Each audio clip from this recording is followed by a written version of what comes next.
საქართველოში დღეს გლოვის დღეა. დროშები დაშვებულია ყველა სახელმწიფო უწყებაზე, ასევე დიპლომატიური მისიების შენობებთან. ოკუპირებული გალის რაიონში დღეს დაკრძალავენ ხანძრის შედეგად გარდაცვლილ 5 არასრულწლოვანს. დაკრძალვის ცერემონიისთვის საოკუპაციო რეჟიმმა ენგურზე გადასასვლელად სპეციალური საშეღავათო რეჟიმი დააწესა. ენგურს გაღმა მცხოვრები ჩოლარიების ოჯახი სამძიმარს მთელი საქართველოდან იღებს. ემა გოგოხია გვერდება ენგურის მისადგომებიდან პირდაპირ ეთერში.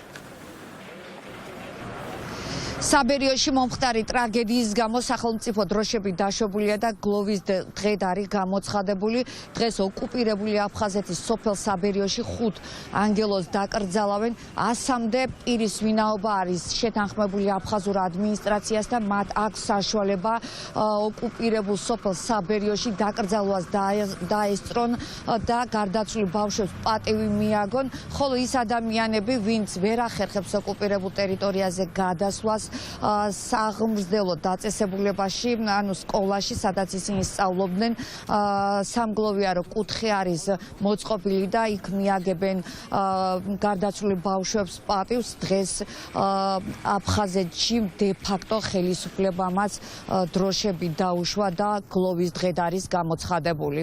დევნოთა დასახლებაა და იქ ცხოვრობდნენ. სკოლაშიც იქ სწავლობდნენ დიახ. რამდენი წელი სწავლობდნენ? 2, მეორე კლასშია უფროსი და პირველში იყო მეორე. მაგრამ დატოვეს მართლა ისეთი სიყვარული დატოვეს ამ ბავშვებმა, არ ვიცი.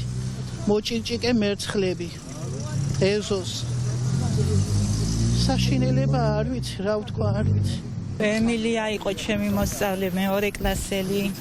ძალიან თბილი, ძალიან მოსიყვარულე, სულაკეთ გვეხუტებოდა ყველას. ძალიან მეორე იყო პირველ კლასელი კიდე.